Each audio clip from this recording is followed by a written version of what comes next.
so long ago, in fact, that her stories are now the stuff of legend and mere bedtime stories for foals, a creature called the Megan came to the land that would someday become Equestria.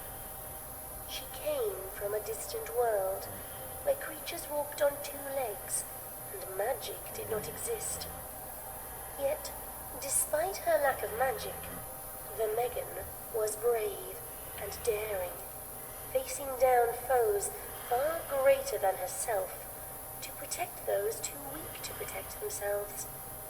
She answered the desperate call of ponies who found her when they crossed the dangerous and mysterious Rainbow Bridge, looking for help to defeat a great evil that threatened their land with slavery and eternal darkness.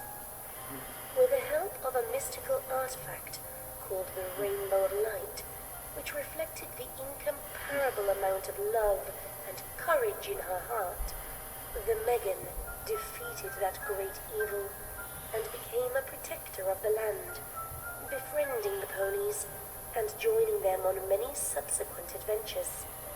She was a loyal and true friend to all, fighting alongside the ponies against all the evils that threatened them. Yet, one day, without warning, and for no reason written in any book or scroll, both she and the Rainbow Bridge vanished, never to return. The ponies were left alone and scattered to the winds, fracturing into tribes that fought each other and forgot their shared history, allowing monsters made of snow and cruelty to ravage the land and lay waste to their kind, until friendship and tolerance prevailed and brought forth a new age of peace and prosperity. Now, many centuries after those old rifts were healed and Equestria was founded, one of those ancient evils from the distant past has returned to threaten the land.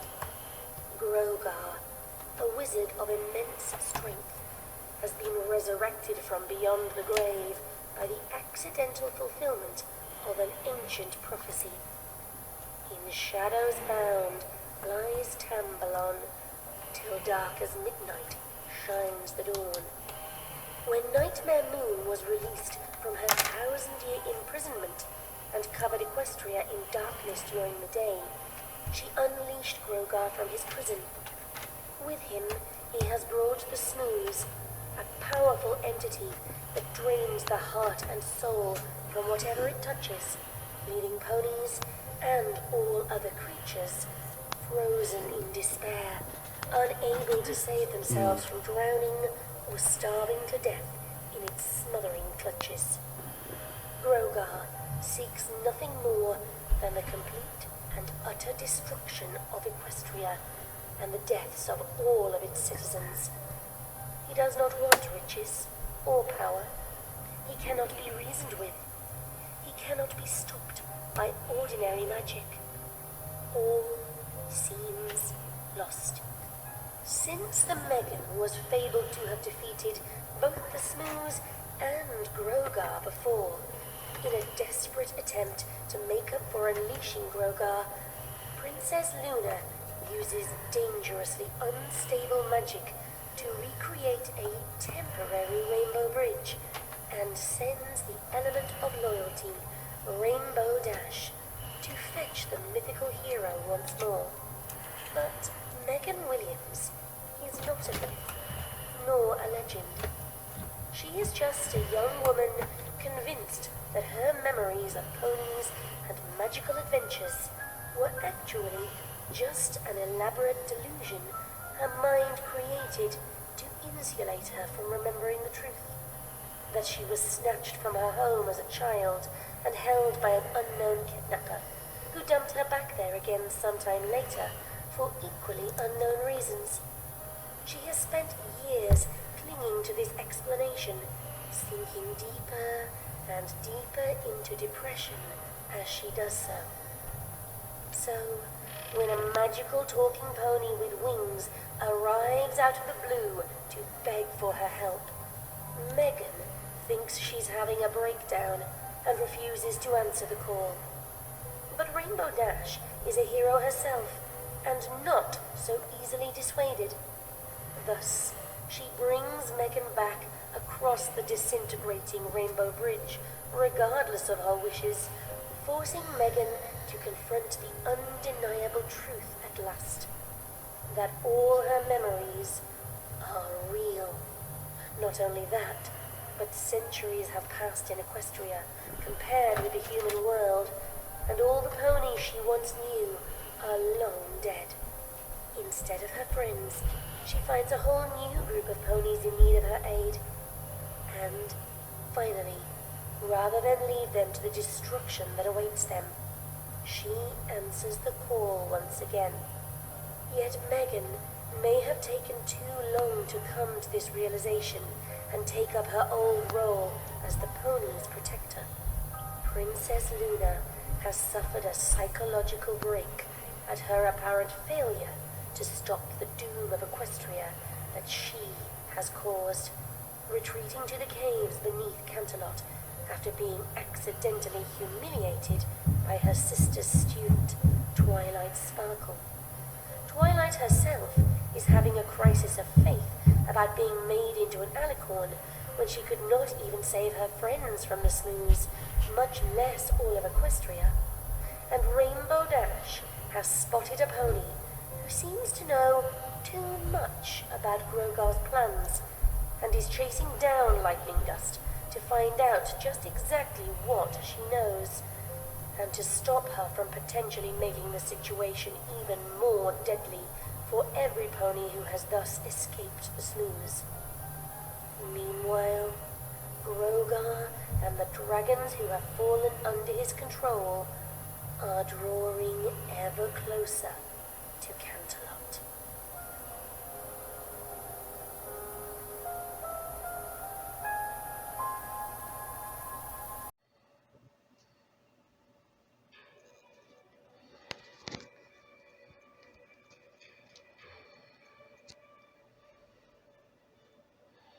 The Cedrians were panicking.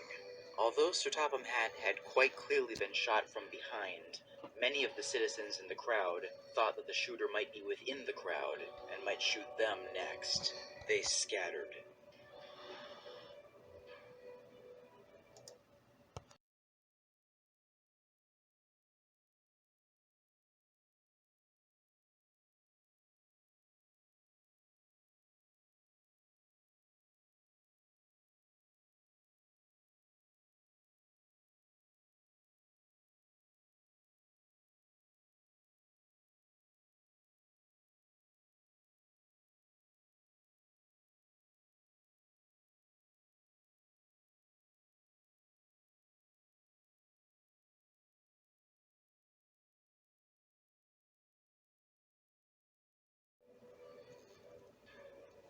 Everyone, please. Listen up, everyone. Please, calm yourselves. Forget it.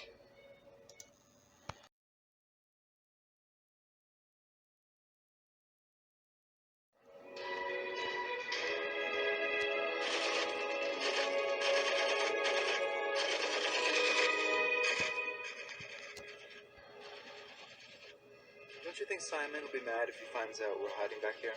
Who even cares? I'm not standing out there and getting shot at. Simon's crazy. Everyone, hold your fire! Hold your fire! Everyone, the Cedrians are panicking. You must calm them down. Any means necessary. Keep them all in one area.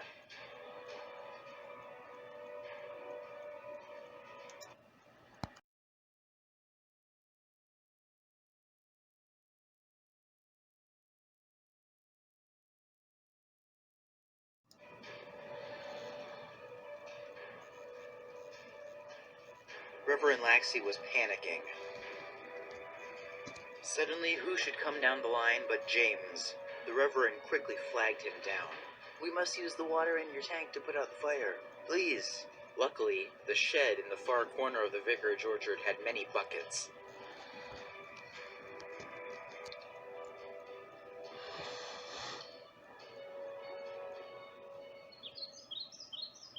took a very long time, but at last the fire was extinguished. But the church was severely damaged. Simon, what it's Sir Topham Hatt's wife. Isn't it great? We're gonna hold her for ransom, and then when he pays us money, we're gonna use the money to fund the blockade committee. It's brilliant. Sir? He's dead. What? Sir Topham Hatt? Dead? Really? Yeah, he got shot. Oh my god. What do we do with her? What do we do with her?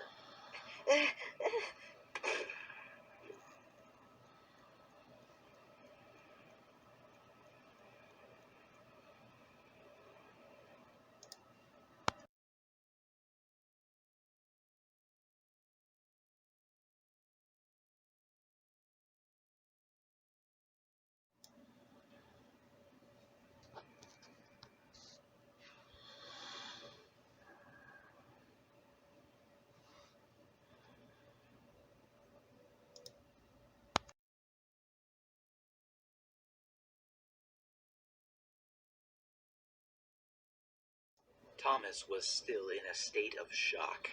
His former controller lay dead on the ground, not 10 feet away from him. Everyone, please calm down. Sir Topham Hatt has entrusted the railway to me. I will be the new controller.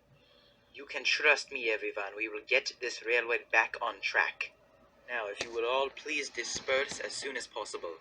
My wonderful engine Thomas is right here to pick up some of you. Gradually, over the course of the next few hours, the crowd became smaller and smaller. Eventually, it came to the point where there were only workmen and Alfred Herman. Gentlemen, we have a lot of cleaning up to do. There are many dead bodies that must be put away as soon as possible. We must get this railway in shipshape condition as soon as possible. The Northwestern Railway has an image to keep up, and as the new controller, it is my responsibility to make sure it is upheld. So that's him.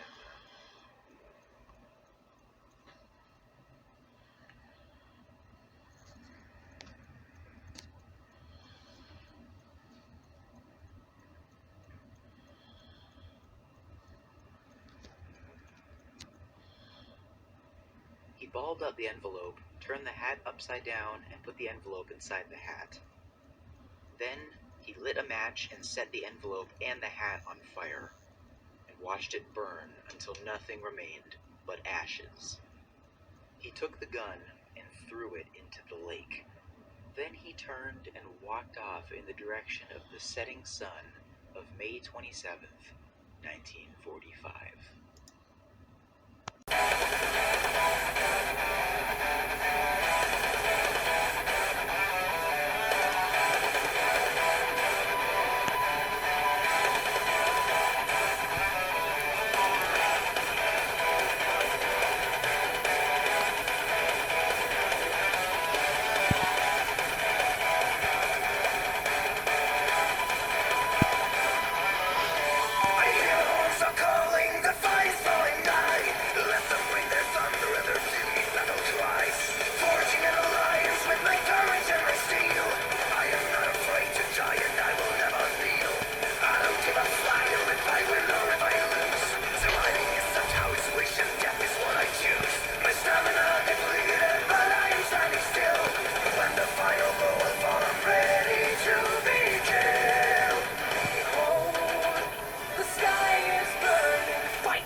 Thomas, listen to me. This is very important.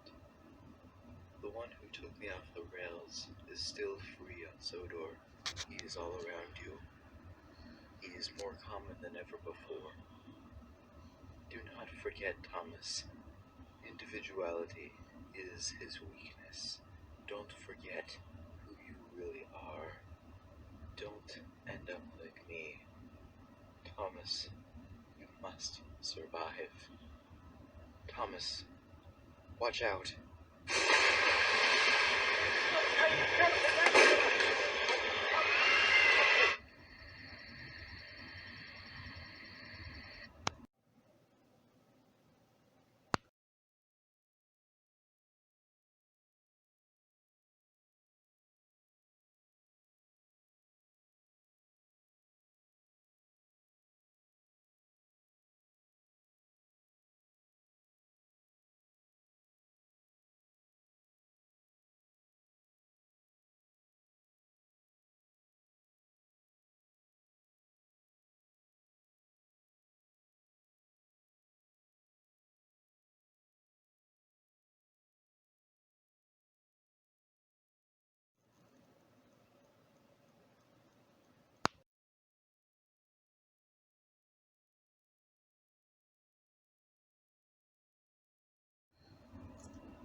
A large cargo ship had arrived at Brendam Docks.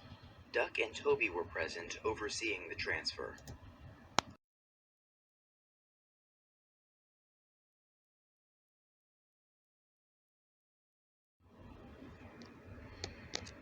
Although they knew it was coming, they were still surprised to see that it was a diesel engine. What in the name of Cybertron is that? Scott, what the fuck? What? No, what? I need to, what the fuck? What? I'm fucking done. Oh my fucking god. What? Okay, alright, I'm done. I'm retiring from you. What the fuck? What? The only engine more surprised than Toby and Duck was Diesel himself.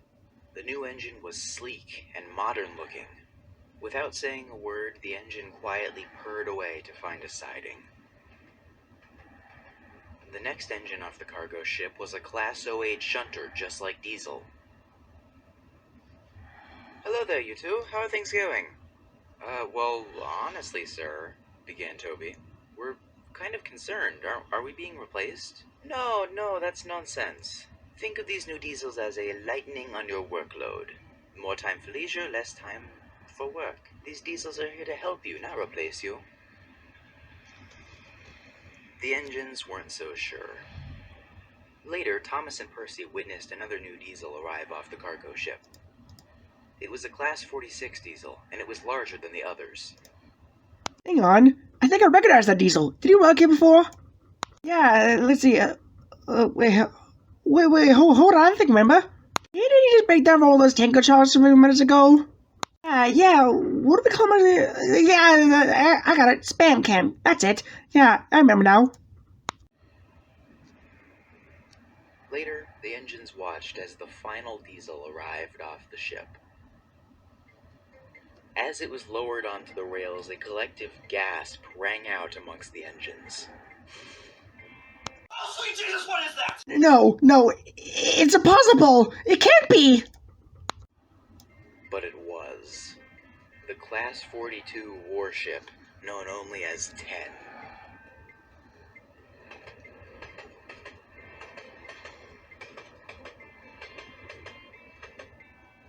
Why, hello there. It's been a while, hasn't it? Now you look here, Diesel 10, I wanna order you!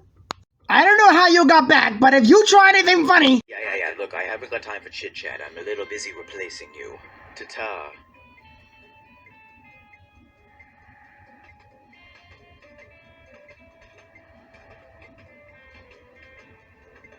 The engines were shocked. Alfred Herman took no notice. He had other work to do. Gentlemen, it is very important that you all stay in shape, and therefore we are devoting today to exercising. Push-ups, sit-ups, jogging, everything. No excess. Get to work.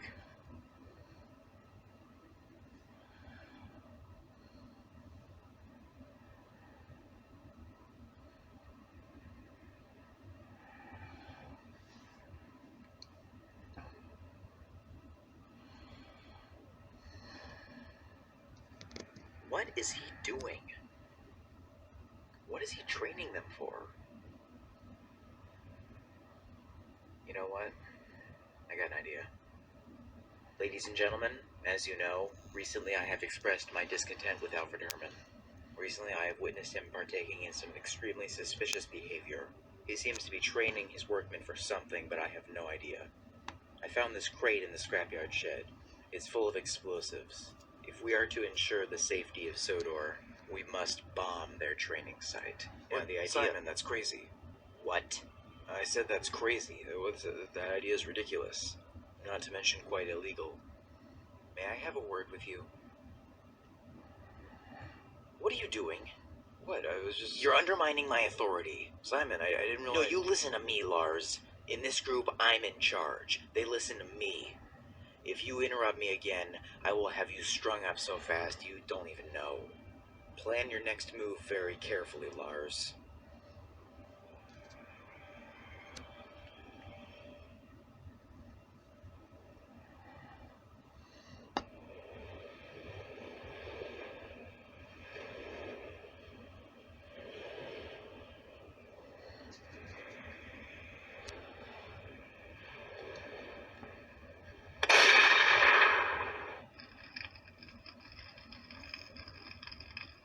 Who did this? Well, sir, just judging by the handiwork, I would guess it's probably the blockade committee. The who? It's sort of like this terrorist group of workers that they're on strike or something. Excuse me, is this the blockade committee? Why, yes. Yes, we are. Are you responsible for the bombing that just took place? Because if I find that you are, you will be sent to prison for the rest of your life. Sir, I must confess that this bombing was thought of and carried out by none other than him. What? Take him away. Simon! Simon! Simon! Simon! Sorry, Matthew. You know, if you can't do the time, don't do the crime. He's lying! Simon! No! Simon!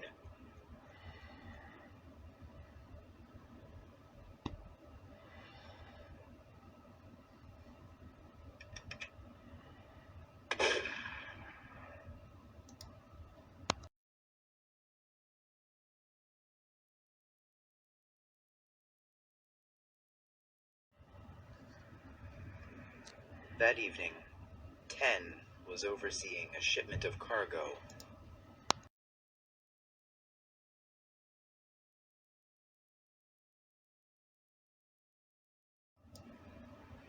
But an unusually large cargo ship had rolled into the docks. What was unloaded was most certainly not ordinary cargo.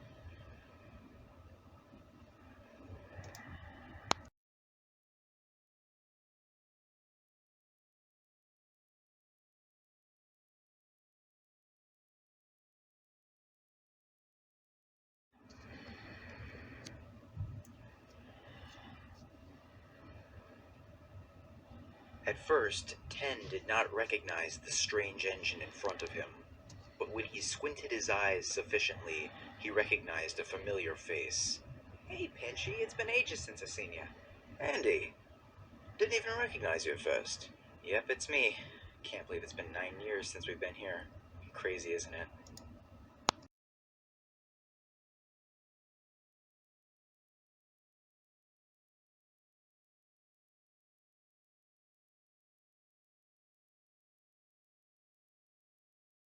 Yes, sir. I've been cooped up in my shed on the mainland for 9 years now. Had a lot of time to think. My strongest advice is that you stick with me. I've got big plans for this railway, but I can't do them alone. It's got to be a team effort. We're gonna bring this pathetic island to its knees.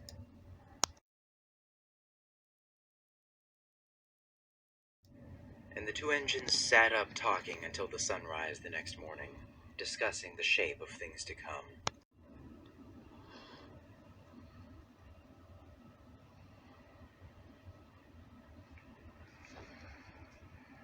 It was 7 in the morning, and an engine had not yet arrived at Knapford Station. The station masters and passengers alike were both equally confused. This is an outrage. This never would have happened if Sir Topham Hatt were still alive. And the passengers went off to complain to Alfred Herman. Sir, you've been neglecting your railway. What's your explanation? What are you talking about? There was no morning train, and Gordon usually comes through every morning at 7 and picks us up. He wasn't there this morning. Oh, gee, I must have forgotten to schedule it. Sorry, I've been kind of preoccupied lately. You know there are a lot of men on the island who won't be getting to work this morning because of you? Yes. Yes, there are. That gives me an idea. All men on the island will come and work for me. We will all meet here every morning. Oh, no, you can't. You just...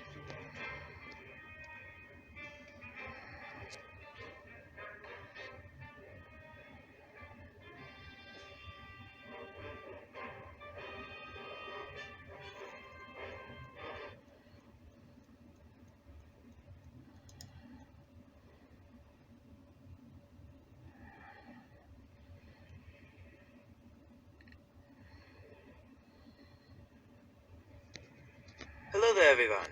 What do you want? Well, I just wanted to, calm any hard feelings that may have been raised recently, and we're having a football game in 2 hours. If any of you would like to join, you're welcome. Just to sort of, disperse any animosity that might have built up between us. You're all invited, and I hope to see you all there. Ta-ta.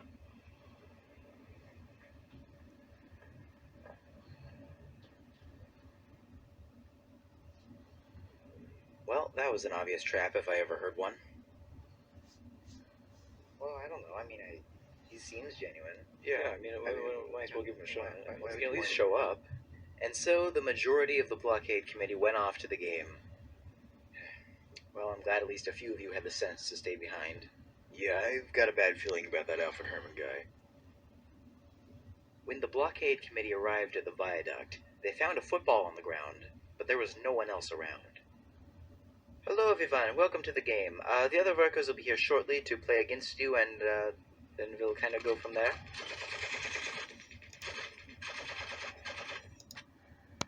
Rip?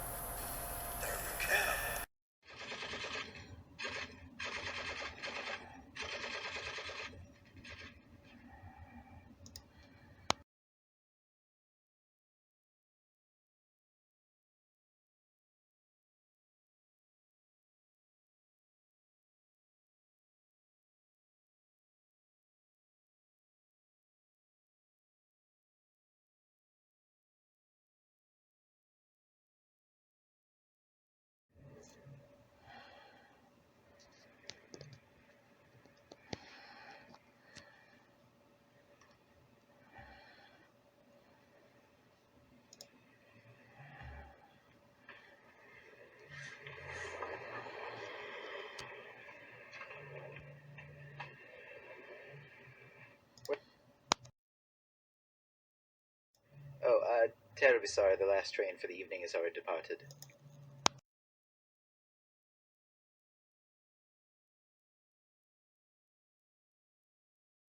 Oh, that's okay. Well, couldn't we maybe discuss something? I'm terribly sorry. I really must be going. If you like, you can follow me if you want. Look, I'm very sorry, but I really don't need an assistant. It's just not something that I really require.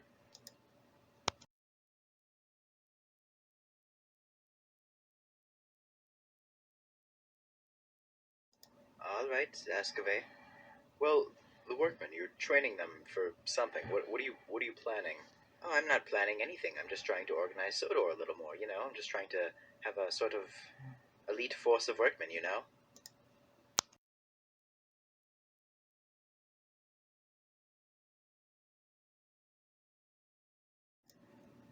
Have you ever heard of eugenics?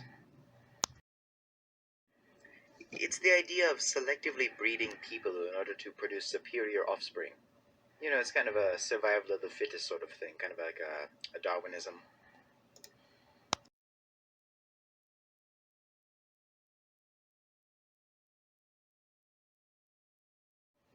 Isn't that what Hitler did? You know, try to create some sort of master race? Well, I don't know about that. Right then,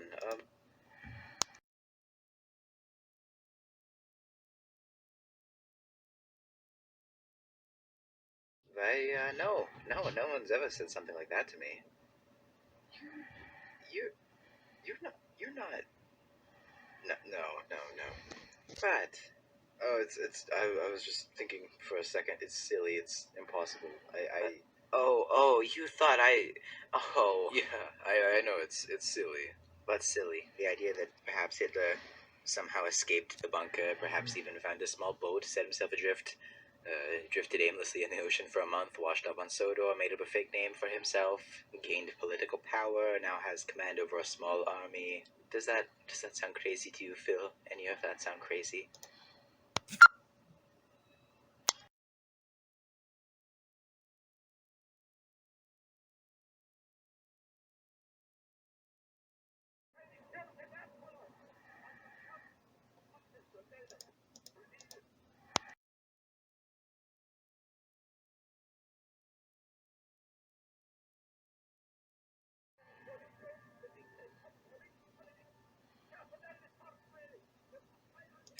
Well, it's been nice talking to you, but, well, I can't have anyone spoiling my plans again, so, goodbye.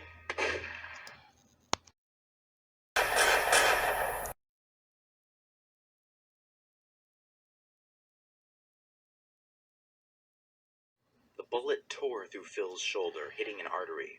Alfred Herman walked off into the darkness. If left untreated, Phil would be dead in minutes. Immediately, Phil's vision became blurry and his mouth became numb. All he could see was darkness and phosphenes. He could not cry out for help. He had no voice. All he could do was lie there and hope that death would come upon him quickly that night. The last thing he saw before he completely lost consciousness was a shadowy figure standing in the distance.